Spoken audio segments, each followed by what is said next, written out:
இயற்கையான டேட்ஸ், பாதாம், பிஸ்தா, cash and honey கொண்டு தயாரிக்கப்பட்ட Lion Date Nut Bites. Celebrate this Diwali with Indian Princess. Shop your favorite styles and get induction stuff free. அப்பவும் இப்பவும் எப்பவும் சென்னை அதிரடி கலெக்ஷன், சரவெடி செலிப்ரேஷன். நம்ம எல்லாருக்கும் பிடிச்ச ஒருத்தரை தான் வந்து மேடைக்கு அழைக்க போறோம். சோ இவர் வந்தாரு அப்படின்னா மேடை கண்டிப்பா கலக்கட்டும். என்ன சொல்ல போறாரு? ஏதாவது ஒண்ணு வித்தியாசமா சொல்லுவாரு.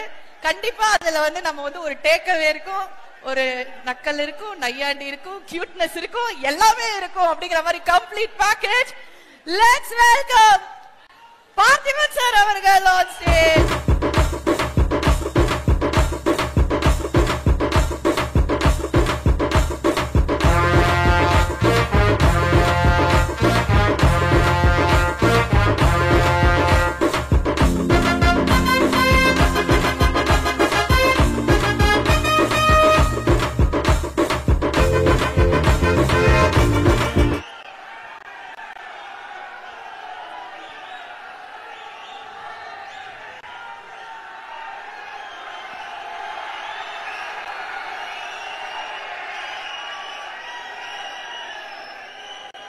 பாருங்க, மாலை வணக்கம். ஆமா சார்.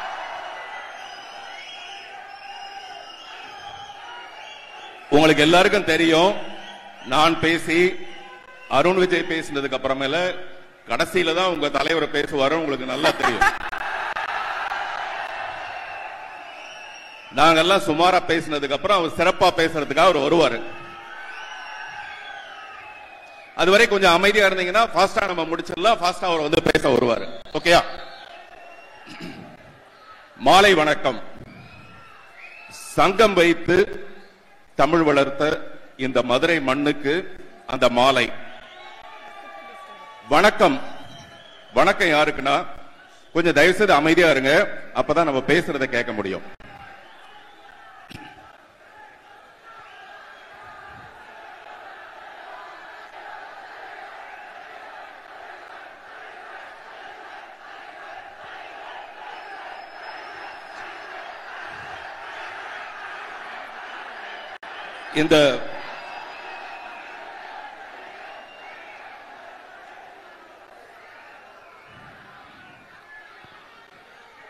இந்த இட்லி கடை படத்தில் நடிச்சதுல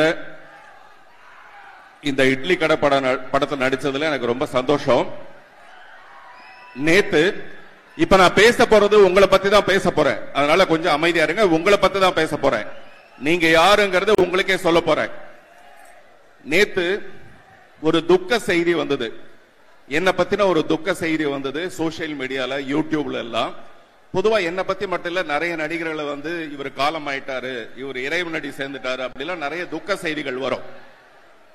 அந்த ஒளிபரப்புற அந்த யூடியூபுக்கு மிஞ்சி போனா ஒரு 5000 ரூபாய் பணம் கிடைக்கும். வெறும் 5000 ரூபாய் பணம் கிடைக்கும்.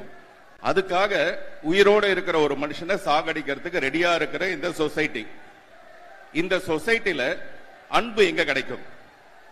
அதுவும் தூய்மையான அன்பு எங்க கிடைக்கும்னா, மதுரையில இந்த ராஜா முத்தையா ஹால்ல தனுஷ்ங்கிற ஒரு நடிகருக்காக, தனுஷ்ங்கிற ஒரு இயக்குனருக்காக, தனுஷ்ங்கிற ஒரு மகா கலைஞருக்காக இப்படி உயிரையே அன்பா மாத்தி வச்சிருக்கிற இங்கதான் அந்த அன்பு கிடைக்கும். எனவே உங்களுடைய இந்த அன்புக்கு என்னுடைய முதல் வணக்கம். இந்த இட்லி கடை வந்து ரொம்ப சென்டிமெண்டலான ஒரு பேரு, டைட்டில் மட்டும் இல்ல. இதுக்கு முன்னாடி சென்னையில மிஸ்டர் தனுஷ் பேசும்போது சொன்னாரு, ஒரு 4 இட்லி வாங்கி சாப்பிடறதுக்கு அவரும் அவருடைய சகோதரிகளும், நம்ம பூ போல இட்லின்னு கேள்விப்பட்டிருப்போம். ஆனா இவர் பூ பறிச்சு அதை கொண்டு போய் வித்து அதுல வந்து இட்லி சாப்பிட்டதாக. இந்த மாதிரி எல்லாருக்குமே ஒரு கதை இருக்கும். எனக்கும் அந்த மாதிரி, நான் சின்ன வயசுல ஒரு 3ஆம் கிளாஸ் படிக்கும் போது எங்க தெருவுல ஒரு ஆயா இருப்பாங்க. அவங்க இட்லி சுடுவாங்க. அங்க அந்த இட்லி வந்து ரொம்ப சீக்கிரமா காலி ஆயிடும். காலையில அவங்க 6:30 மணிக்கு கடை திறந்தாங்கன்னா 7:30 மணிக்கே கடை தீர்ந்து போயிடும். அதுக்காக நாங்கெல்லாம் என்ன பண்ணுவோம்னா, காலையிலேயே சீக்கிரமா போய் அங்க கியூல நிற்போம். ஒரு தட்டை எடுத்து வச்சுட்டு போய் கியூல நிற்போம். அங்க வந்து 5 அணாவுக்கு 6 இட்லி கிடைக்கும். 5 அணா எங்க உள்ள போயிட்டாங்களா? சரி, 5 அணாவுக்கு 6 இட்லி கிடைக்கும். அதுக்கு போனி பண்றதுக்காக நாங்க 1/2 மணி நேரத்துக்கு முன்னாடி போய் நிற்போம். அந்த மாதிரி இந்த இட்லி கடை 1ஆம் தேதி தான் திறக்க போகுது. ஆனா 1ஆம் தேதி திறக்க போற இட்லி கடைக்கு அதை பூனி பண்றதுக்காக இப்பவே வந்திருக்கிற பூனி கபூர்கள் எல்லாருக்கும் என்னுடைய வணக்கம்.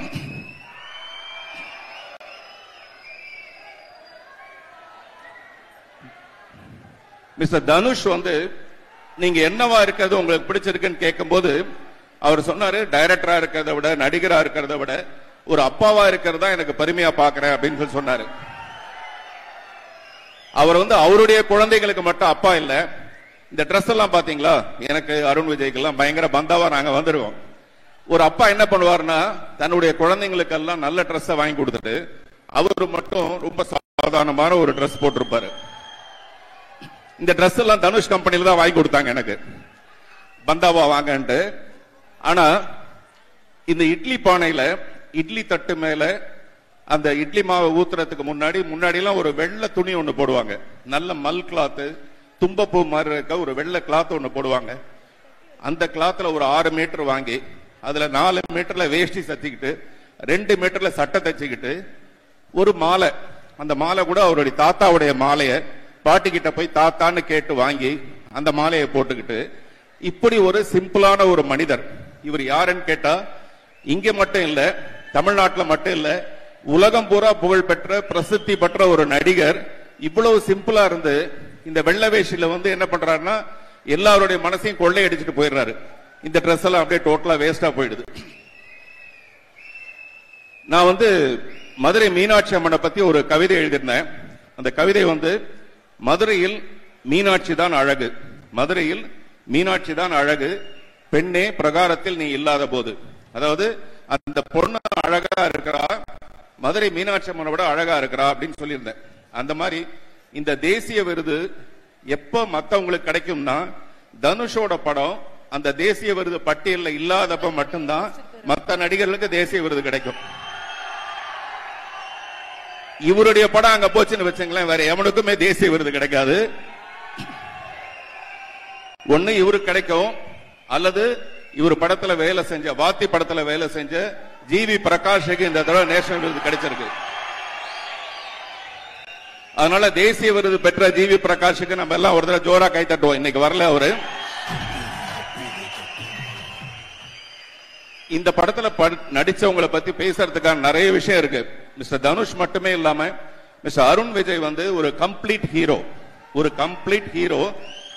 இந்த படத்துல ஒரு கம்ப்ளீட் ஒரு வில்லனா நடிச்சிருக்காரு. அது அவருடைய பெருந்தன்மை. அவரை பத்தி ஏற்கனவே ஒரு மேடையில் நான் பேசிட்டேன் போதுமான அளவுக்கு. இந்த ஆம்பளைங்களை பத்தி நிறைய பேசுறது எனக்கு பிடிக்காத ஒரு விஷயம், அதனால சாரி அருண். அப்புறம் நண்பர் இளவரச வந்திருக்காரு.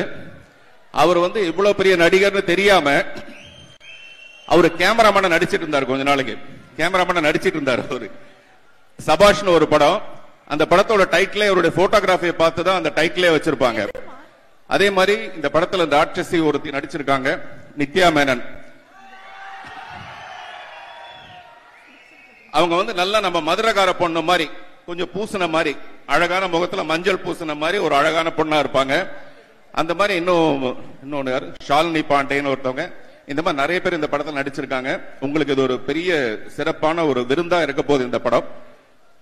இந்த படத்துல நானும் ஒரு சின்ன போர்ஷன் கலந்துட்டு இருக்கேன், நடிச்சிருக்கேன்றது எனக்கு ரொம்ப சந்தோஷம். இந்த படத்துல வேலை செய்யும் போது தனுஷ் சார் நான் ரொம்ப ரசிச்சேன், ஒரு டைரக்டரா ரொம்ப ரசிச்சேன். நான் இதை 2-3 தடவை சொல்லிட்டேன். ஆனா எனக்கு தெரிஞ்சு நான் கிட்டத்தட்ட 35 வருஷமா இருக்கேன். டைரக்டர்ஸ், பெரிய பெரிய டைரக்டர்ஸ் யாருமே டப்பிங்க்கு வர மாட்டாங்க. டப்பிங்க்கு வர டைரக்டர்ஸ் ரொம்ப கம்மியா தான் இருப்பாங்க. தனுஷ் சாரை நான் டப்பிங்ல பார்த்தேன். ஒரு படத்துல ஒரு 25% ஆஃப் த குவாலிட்டியை டப்பிங்ல சரி பண்ண முடியும். அந்த மாதிரி டப்பிங்ல கூட விடாம இந்த படத்தோட எந்த பகுதியிலும், இன்னும் சொல்லப்போனா அந்த இட்லி கடைன்ற அந்த சிம்பிளிசிட்டியான அந்த எழுத்து உட்பட அவர் செலக்ட் பண்ண ஒரு விஷயம். அதனால இந்த படம் ஒரு மிகப்பெரிய வெற்றி அடைய என்னுடைய மனப்பூர்வமான வாழ்த்துக்கள். Thank you sir. சார் அந்த அஞ்சனா சொல்லும் போது உள்ள போய் இட்லி சாப்பிட போயிட்டேன் சார், சாரி சார். இல்ல அதை நான் சொல்லிடுறேன். நாங்க போய் ஒரு இட்லி வாங்க போவோம், அந்த இடத்துல அஞ்சனா கொடுத்தோம்னா 6 இட்லி கொடுப்பாங்க. அஞ்சனாங்கிறது என்னன்னா 30 பைசா, 30 பைசா அஞ்சனா. எங்க அம்மா தெரியாம பேர் வச்சுட்டாங்கன்னு நினைக்கிறேன், இவ்வளவு கம்மியா வச்சிருக்காங்க எனக்கு பேரு. ஆனா அந்த அஞ்சனா இந்த அஞ்சனா மாதிரி இவ்வளவு அழகா இருக்காது. Thank you sir, thank you sir. ஆனா ஒண்ணு மட்டும் பண்ணுவாரு, எந்த மேடைக்கு வந்தாலும் அங்க ஒரு பெண் இருந்தா அவங்கதான் உலகத்திலேயே அழகுங்கிற ஒரு ஃபீலிங் கொடுத்துட்டு தான் வந்து பார்த்திபன் சார் போவாரு. நான் அந்த ஃபீலிங்ல தான் இருக்கேன் இன்னைக்கு. இல்ல அது இல்ல, எனக்கு இந்த பொழுது போனா பொய் வந்துருது வாயில, அது ஏன்னு தெரிய மாட்டேங்குது. பாத்தீங்களா, இப்பதானே உங்களை பத்தி நல்லவர் வல்லவர் எல்லாம் பேசுறேன். Sir, we have a few questions for you. சரியா? ஏன்னா இந்த மாதிரி கேள்விகளுக்கு உங்ககிட்ட இருந்து வர பதில்கள் வந்து வேற மாதிரி பயங்கரமா இருக்கும் அப்படிங்கிறதுக்காக. சோ மதுரைக்கு நிறைய சிறப்புகள்லாம் வந்து இருக்கு. மதுரை வந்து மக்கள் வந்து பயங்கர ஸ்வீட், அதே சமயம் பயங்கரமான வீரம், இதெல்லாம் தாண்டி சில சிறப்புகள்லாம் இருக்கு. நான் ஒரு சில விஷயங்கள் உங்களுக்கு சொல்றேன். அதை வந்து நீங்க யாருக்கு கொடுப்பீங்க, எதனால? அது நம்ம டீம்ல இருந்தே இருந்தா இன்னும் பெட்டர், இட்லி கடையில இருந்து. இல்ல உங்களுக்கு அவுட் ஆஃப் சிலபஸா தோணுச்சுனாலும் ஓகே, எப்படி வேணா உங்களுக்கு இஷ்டம் தான். சோ முதலாவதாக இதுக்காக தான் சார் இவ்வளவு வெயிட் பண்ணி கெஞ்சி எல்லாரும் கொஞ்சம் தயவு செஞ்சு வாங்கிட்டு வந்துருங்க அப்படின்னு 5 மணி நேரம் வெயிட் பண்ணி வாங்கினேன். மதுரை மல்லி. மதுரை மல்லி. இந்த மதுரை மல்லிக்கு இவ்வளவு அழகான பொண்ணே தேவையில்லை, அந்த மல்லியே ரொம்ப அழகா இருக்கும்.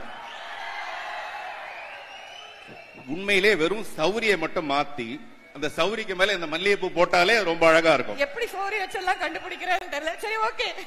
அந்த மல்லிகைப்பூ கொடுக்கிற அளவுக்கு ஒரு அழகான பொண்ணை சமீபத்துல நான் பார்க்கல, அனைமா பாத்துருவேன்னு நினைக்கிறேன். நம்ம டீம்ல யாருக்காவது அந்த மதுரை மல்லிகை கொடுக்கணும் அப்படின்னா யாருக்கு கொடுப்பீங்க? இல்ல, மிஞ்சி மிஞ்சி போனா மல்லிகைப்பூ கொடுத்து ஒரு பொண்ணை மயக்கலாம் இல்லையா? வெறும் மயக்கத்துக்கு அதை பயன்படுத்தாம மல்லிகைப்பூ வச்சுக்கிட்டு ஒரு மத நல்லிணக்கத்தை உருவாக்கலாம்னு நான் பாக்குறேன். அந்த மத நல்லிணக்கம் இங்க மதுரையிலே இருக்கு. இங்க இருந்து கரெக்டா 2.93 கிலோமீட்டர்ஸ்ல வண்டியூர்னு ஒரு ஊர் இருக்கு. அங்க ஒரு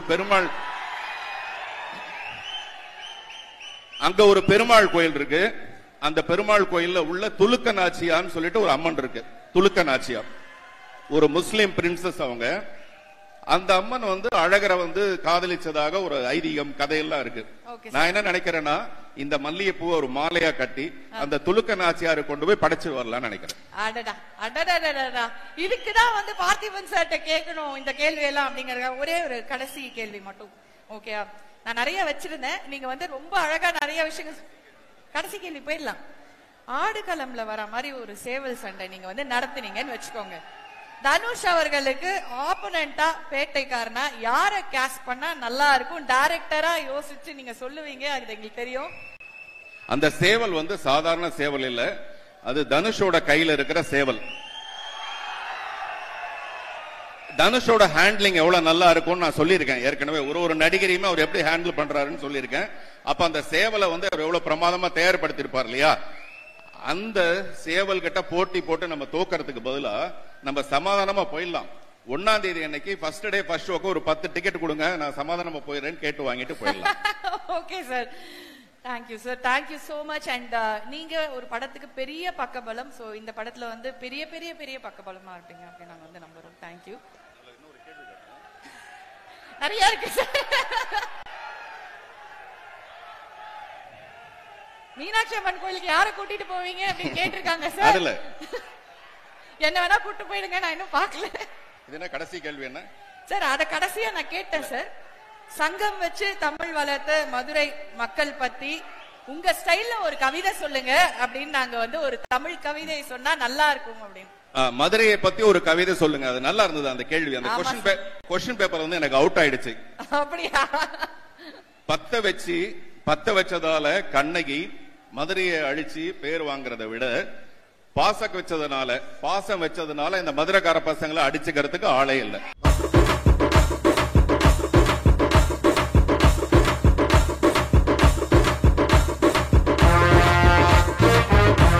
உண்மையிலே உங்களுடைய இந்த கைத்தட்டல், விசில், இது எல்லாமே யாருக்குன்னு எனக்கு தெரியும். நானும் உங்களை மாதிரியே இந்த 1ஆம் தேதி அன்னைக்கு ஃபர்ஸ்ட் டே ஃபர்ஸ்ட் ஷோ படம் பார்க்கிறதுக்கு காத்துட்டு இருக்கேன். வெற்றி விழாவில கொண்டாடுவோம், சந்திப்போம். நன்றி. இயற்கையான டேட்ஸ், பாதாம், பிஸ்தா, கேஷு அண்ட் ஹனி கொண்டு தயாரிக்கப்பட்ட lion date nut bites. Celebrate this Diwali with Indian Princess. Shop your favorite styles and get induction stuff free. அப்பவும் இப்பவும் எப்பவும் சென்னை அதிரடி கலெக்ஷன், சரவெடி செலிப்ரேஷன்.